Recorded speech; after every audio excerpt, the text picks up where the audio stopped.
Hi, welcome to my renovation of a 1981 Sprite Alpine Caravan. I'm not a caravan mechanic. It's not necessarily the correct way to do it, but this is just a record of what we've done to renovate this van. I chose a 1981 van because I would have really preferred a 60s or 70s van because they have a lot more character. But we want to use this van to go thousands of miles across Europe on all sorts of different conditions. So I needed something that was going to be very reliable and wasn't going to break down en route. Also things like the glass windows that are fitted in the older vans sometimes had condensation problems. You tended to get a lot more condensation than you do on the plastic ones. This is just about the first time when the law changed and they had to fit plastic windows to caravans.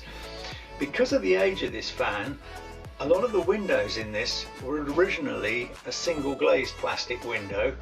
Have actually been replaced because they're exactly the same size as the newer ones. So somebody has actually replaced a number of them with double glazed ones, which is even better because it's less condensation.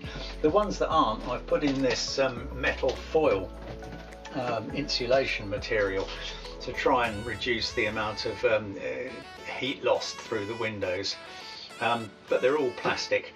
I'm putting vinyl on the floor because the original one had carpets, which I don't want because they're very difficult to clean. This is basically a mixture of photographs and time-lapse. There's a lot of stuff which I haven't put in here. I had all sorts of problems with the camera and stuff, so and also it's a lot of it is just more repetition of the same thing. So it's a sort of short record of what we've done. When I started this, I estimated it would take 4 or 5 weeks. This is week 9, so don't be fooled into thinking that renovating a caravan is easy, because it certainly isn't. But I hope it gives you some ideas, whatever. Anyway, enjoy.